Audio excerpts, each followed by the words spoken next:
Selamat pagi, hari ini kita akan lanjutkan materi PJJ kita. Bab hari ini yang akan kita pelajari adalah tentang getaran harmonik sederhana. Oke, getaran adalah gerakan bolak-balik yang melewati titik setimbang. Di sini ada ilustrasi sebuah bandul yang gerakannya bolak-balik melewati titik setimbang. Titik setimbang itu yang mana? Titik setimbang adalah titik di mana benda tidak mengalami gaya dari luar. Nah, gaya dari luar itu apa? Gaya yang bisa berupa tarikan atau dorongan. Jadi, titik setimbang adalah titik di mana benda itu diam. Kalau dari bandul ini, kalau diam, titik setimbangnya adalah garis tengah ini. Nah, getaran itu adalah gerakan bolak-balik melewati titik setimbang. Nah, seperti bandul ini. Dia ke kanan, terus ke kiri melewati titik setimbang, kembali ke kanan, dan begitu terus-menerus. Untuk memperjelas mengenai titik setimbang atau titik kesetimbangan, coba lihat video pada tengah-tengah slide berikut.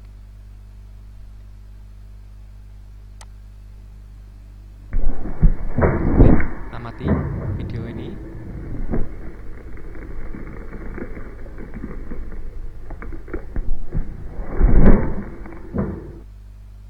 Oke, sekali lagi saya ulang. Sebentar. Sebelum ada benda yang dijatuhkan, sepertinya ini barbel, bola-bola kecil pada trampolin berada dalam keadaan setimbang, yaitu diam. Nah, ketika trampolin ini dijatuhkan sebuah barbel, maka ada gaya luar yang membuat bola ini jatuh ke bawah, kemudian dia dipentalkan atau diberikan gaya oleh trampolin. Nah, titik setimbangnya mana? Titik setimbang adalah saat bola-bola ini diam dan tidak memperoleh gaya dari luar. Gaya dari luar di sini tadi adalah barbel yang dijatuhkan ke dalam trampolin. Jadi itu titik kesetimbangan. Oke, saya ulang lagi. Jadi titik setimbang adalah keadaan di mana tidak ada gaya luar yang bekerja pada suatu benda. Itu namanya titik kesetimbangan. Nah, ada dua jenis getaran. Getaran secara linier, secara lurus, dan getaran secara anguler, yaitu getaran yang membentuk sudut. Contohnya kayak bandul. Untuk yang anguler, untuk yang linier seperti pegas yang bergerak naik turun. Dalam fisika, kalau ketemu kata linier berarti dia lurus, tetapi kalau ketemu kata anguler berarti ada hubungannya dengan sudut.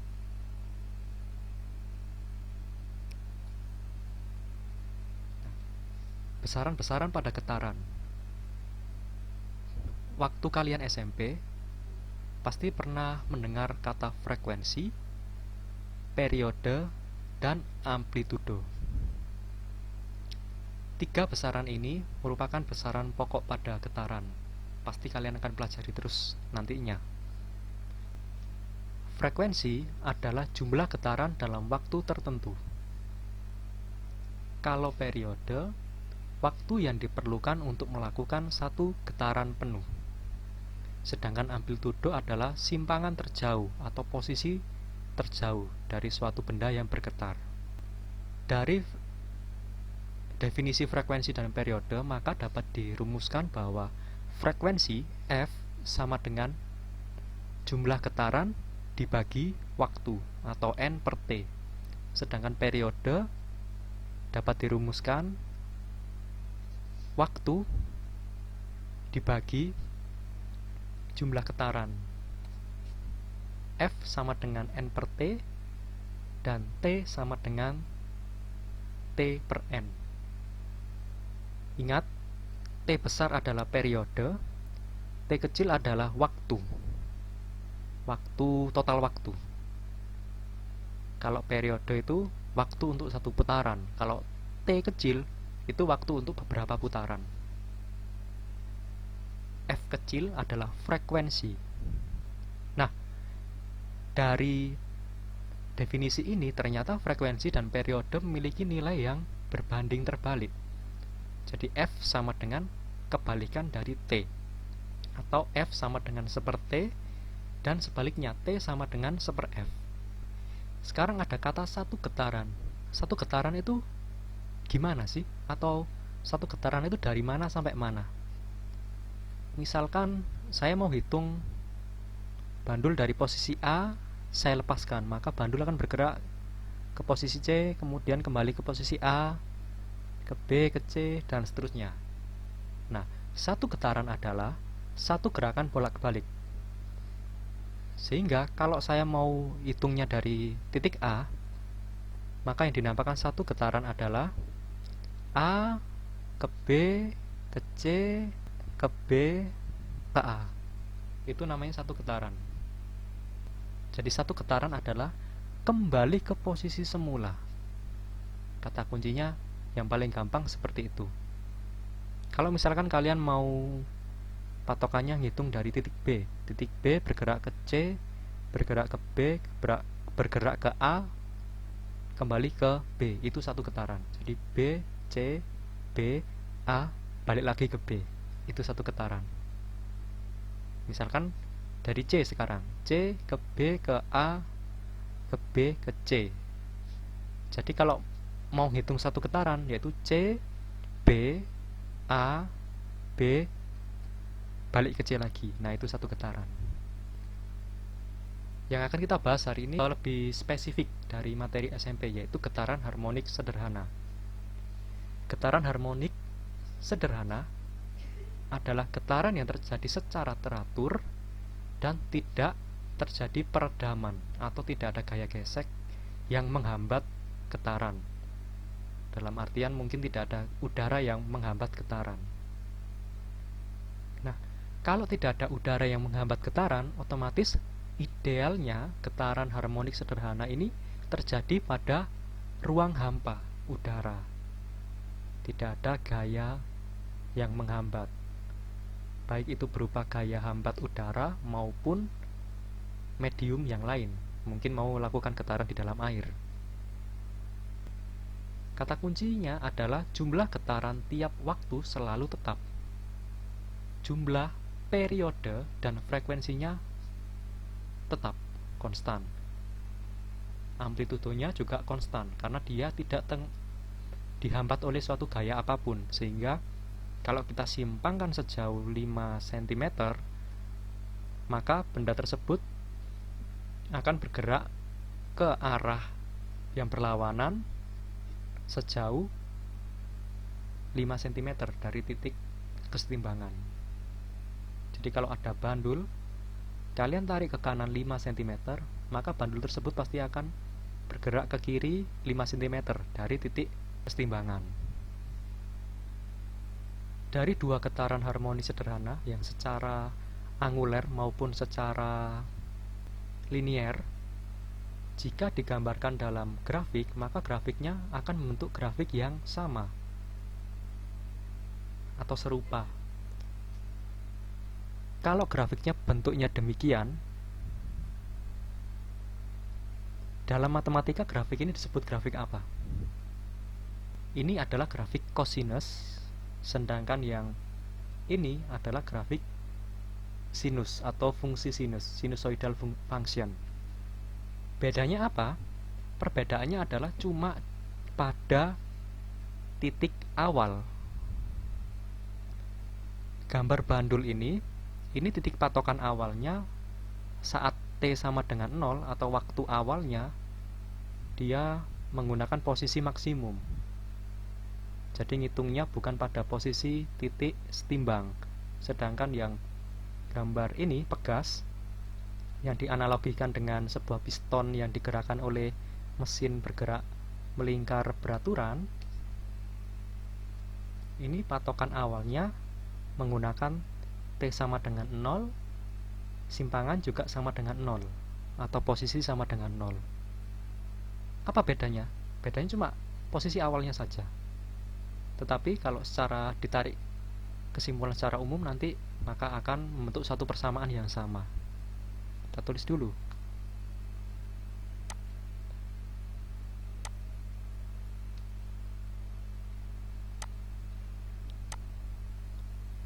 Jadi fungsinya adalah Y sama dengan A cos theta untuk grafik fungsi cosinus.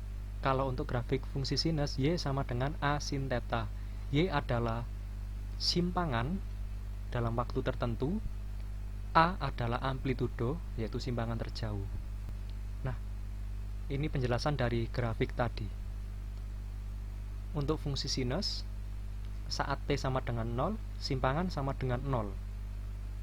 Mulainya di titik 0. Nah, untuk grafik cosinus, saat T sama dengan 0, waktunya sama dengan 0, Y-nya bernilai maksimum.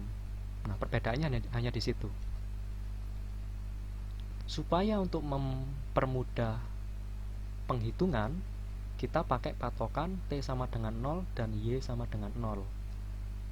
Sehingga yang dipakai adalah grafik sinus. Y sama dengan A sin theta. Theta adalah sudut. Masih ingat rumus theta sama dengan omega T? Ini rumus di bab apa? Dua rumus ini adalah rumus pada materi atau bab gerak melingkar. Theta sama dengan omega kali T. Omega sama dengan 2πf. Kita substitusikan persamaan ini ke dalam Y sama dengan A sin theta. Y sama dengan A sin omega kali T. Atau kalau mau dirinci, Y sama dengan A sin 2πf kali T. F adalah frekuensi, omega adalah kecepatan sudut. Kalau lupa, coba dibuka lagi catatan tentang gerak melingkar pada semester 1. Nah, ada 3 persamaan pada gerak harmonik sederhana. Yang pertama adalah persamaan posisi, Y sama dengan A sin omega T. Yang kedua adalah persamaan kecepatan, A omega kali cos omega T. Yang terakhir adalah persamaan percepatan, minus A dikali omega kuadrat sin omega T. Sebenarnya untuk memperoleh persamaan ini menggunakan aturan turunan atau diferensial, tetapi saya tidak bahas terlebih dahulu karena kalian belum menerimanya di matematika. Jadi kita tidak usah bahas terlalu detail dulu.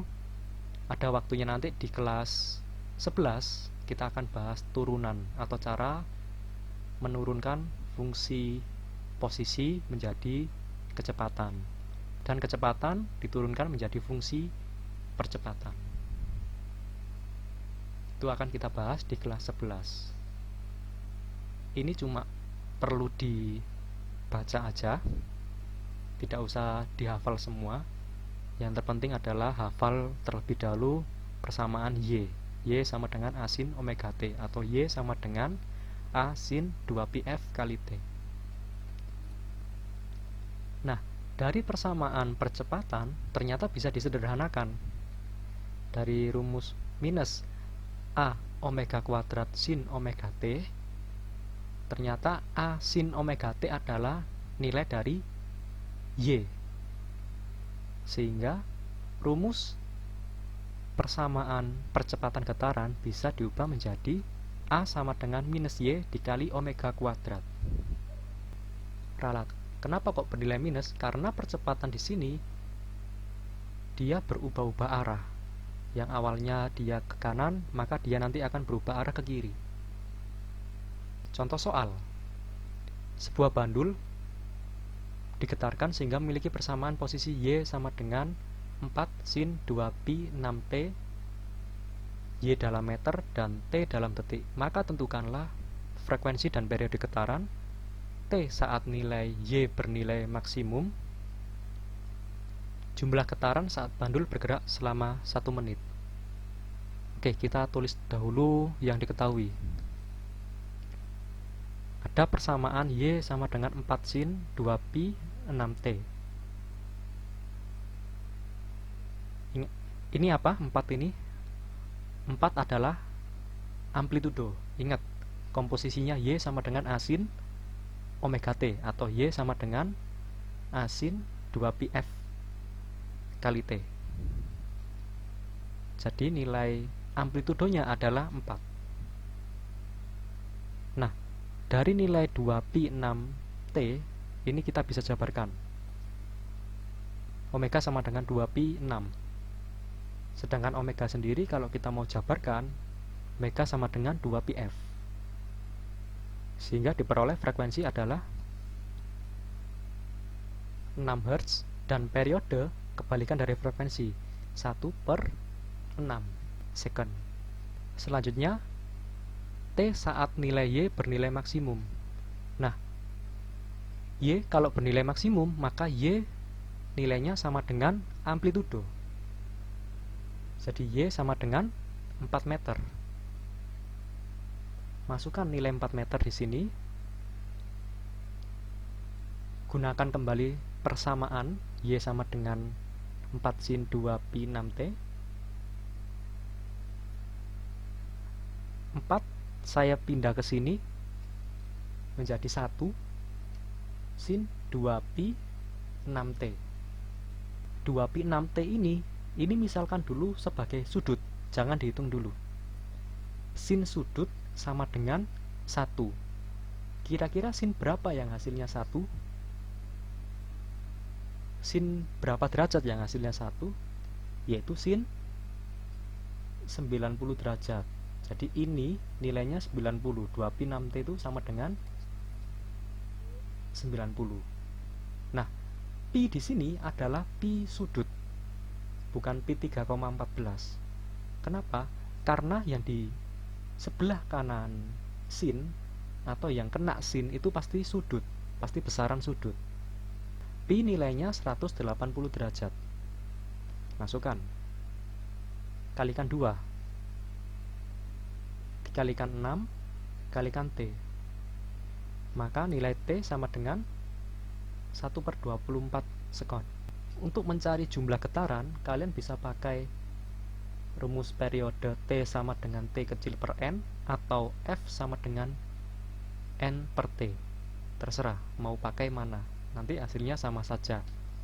Misalkan saya di sini mau pakai persamaannya F sama dengan N per T. Kita masukkan F-nya 6 Hz, N-nya yang dicari per 1 menit. 1 menit adalah 60 detik. Ini harus dijadikan dalam satuan internasional, SI. Maka ketemu N jumlah getaran dalam 1 menit adalah 360 getaran. Setelah ini coba kalian kerjakan latihan soal yang ada di psikologi. Caranya sama dengan ini, mirip, prinsipnya sama, tinggal pakai rumusnya saja. Yang perlu diingat adalah pi adalah sudut, nilainya 180 derajat. Jadi pi di sini bukan 3,14. Oke, demikian yang bisa saya sampaikan. Semoga PJJ hari ini berjalan lancar. Tetap di rumah, jaga kesehatan, Tuhan berkati.